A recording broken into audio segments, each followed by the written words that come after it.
I want to say hello to Esther, Abraham, and my inner being. It's good to meet myself again. So I enjoy being physical. A lot of things about physicality I do like. Yes, indeed. It's where all the sensual, see it, hear it, smell it, taste it, touch it stuff is. And that's also where you get to witness universal forces converging and congealing for you. Right. These are good times.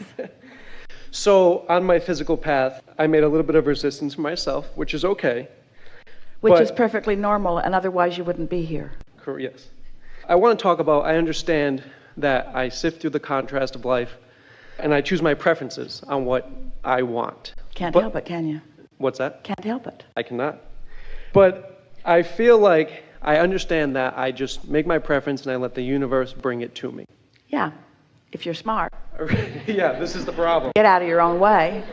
Mind your own business, which isn't your business. So I just want to talk about how, I let the universe bring it to me versus feel like I have to physically make it happen. Well, it's fun when you're feeling really good to think about what you want and why you want it and to imagine it coming about, because that way you are bringing pleasure to yourself in your now as you think about things that are important to you. And the more detailed that you become when you're feeling good, then not only the more fun it is, but the faster the energy moves, and the more hands-on feeling you have, the more your own hands in your own clay. But if you're really actually worried about it or only hoping for it, and there's still doubt laced in your vibration, then the more you talk about it, the more you shoot yourself in your own foot, because you're actually contributing to the vibration that exists rather than the vibration that you're reaching for. The best way to understand that is every subject really is like a stick with two ends on it. And one end of it is what you want, and the other end of it is the absence of what you want. For example, if you're thinking about more money, we bring that up often because it's a common intention among most humans. So as you're wanting more money and you're thinking about more money, but it makes you feel worried, or it makes you feel envious, or it makes you feel angry, or it makes you feel blameful, then the more you're thinking about it, the more you are not working for your own cause. It's the conversation that we just had with our friend about still be beating the drum of the problem rather than being in vibrational sync with the solution. Yeah. So I guess that in my physical life, sometimes I feel like it's almost cheating, like I can't just let the universe bring it to me, pet my dog. And well, that's a belief that you do well to work your way out of. Because that belief says, I'm not worthy and I have to earn through my hard work and action. And what the laws of the universe are saying is, line up with it and it's yours. Yeah. In other words, it is as simple as tuning your radio dial to the station that you want to hear. Esther and her friend were coming from the airport, and a driver, really a nice guy, having such a good time. He was enjoying the beautiful day on Friday afternoon when they flew in. And he said to them, do you have Bluetooth on your phone?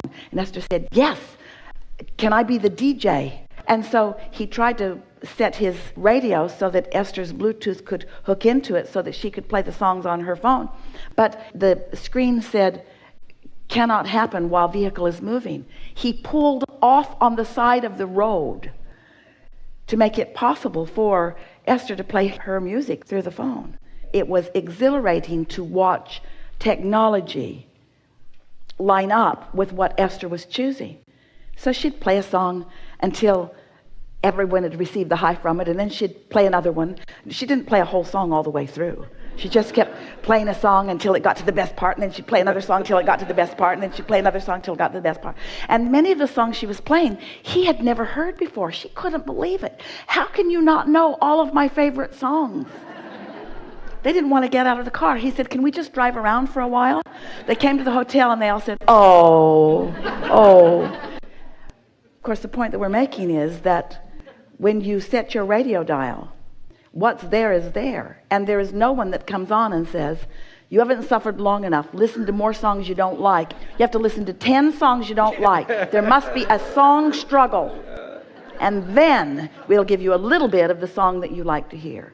There's nothing like that. Just line up with what you want, and the universe delivers, not only delivers it to you quickly, but delivers it to you through the path of least resistance that is the most satisfying path that you've ever experienced. Good thing after good thing after good thing after good thing after good thing coming to you because you deserve good things. Where do you get this stuff? Who has pinched you off from your sense of worthiness? Someone with shortage consciousness about the good stuff. Someone who thinks that the pie is only this big, and if you get too much of it, you'll deprive them of it.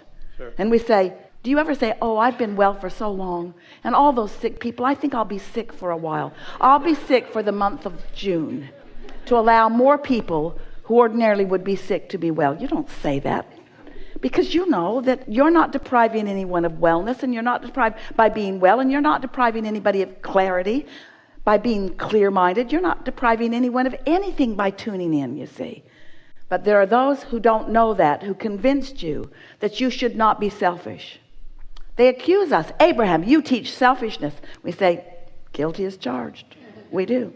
If you're not selfish enough to care about how you feel, then you're not going to tune into the resources that are already earmarked for you. You should see your vortex. If you want to feel worthy, if you want to know, oh, we would like so much if you could peer into this vortex and understand all the good stuff that you've put there since you were born into this body and even before, how it's all there encoded with the vibrational DNA of that which is you, all queued up for you, just waiting for you to get into that sweet spot so that you can lean forward and not get conked on the head with something. Yes. To get in that sweet spot where you have the sensation of what to do and when to do it. That's actually perfect, and I'm going to use that. My other question is, so, I believe that, I've heard that Earth is like a master class, because as infinite intelligence, we chose to come to Earth knowing that we were going to forget who we actually were in order to remind ourselves and work our way back towards that. Part of what you're saying is true in that you don't remember before because you don't need the clutter of all of that, because from the lives that you lived before, you've created a vortex that always remembers. And when you get in sync with who you are, you always remember. Do you want to have all of the conversations that you've ever had in this lifetime today with us? Would that even be possible? Would you like to try to cram that in to this poignant moment in time? Or is it enough that you've had them, you've evolved, you've become, and now here you are having this conversation? And so, of course, all that you've ever been before is active and vibrant. When you reemerge into non-physical, you leave behind all doubt and fear, and you take with you all that you are. That's who you are, you see. And now, all you must do, all you have to do, is just find vibrational sync with that, and everything that is important for you to remember about who you are is there. It is enough from all that you've lived to remember that you're worthy. So when you call Earth a master class, we take issue with it in this sense. You have not been sent here to learn, and you've not been sent here to redeem, and you've not been sent here for any reason. You've come for the joy of expansion. That's all. You've come for the joy, the never-ending expansion. You've come for the joyous, never-ending expansion. You haven't come to remember what you've forgotten. You've come to sync up with what you know, but that's far different than being demanded to remember what you've forgotten. Can you feel the difference? When you sync up with who you are, our friend, how do you think she knew that the grate from the ceiling was going to fall? Is that something that she needed to remember? Oh, I have to remember everything that fell on me in every past life. What were the circumstances? I must remember. Where was I? Did I have the spear, or did he have the spear? Who had the spear? Who set who on fire? I don't remember how it went. Did I fall in the big hole, or did a tree fall on me? I can't remember. I can't remember these things. It's not like that at all. You get tuned in, tapped in, turned on, and in your powerful now, and your inner being knows where you stand in relationship to all else and gives you guidance, you see. It's not a master class. It's a master tuning, a master aligning. It's being the master. It's having the enlightenment. It's being in sync with that knowing, you see. That's awesome. I just have one last thing. If Abraham wants to add anything, one of my favorite sayings I've heard is that circumstances don't matter, only state of being matters. And I want to see if Abraham had anything to add to that statement.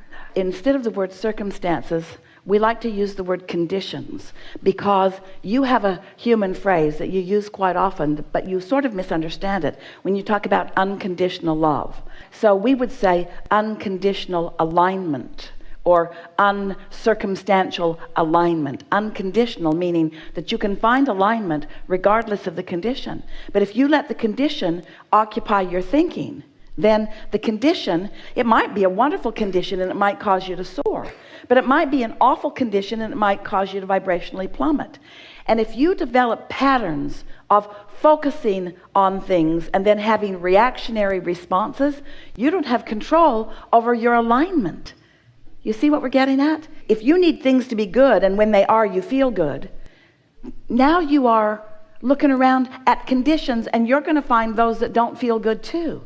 But if you've mastered the understanding that you can feel as good as you have chosen to feel, it takes a little practice. But as you show yourself that you can feel good regardless of the condition, now in your alignment, the condition must change. Very important point. Thank you.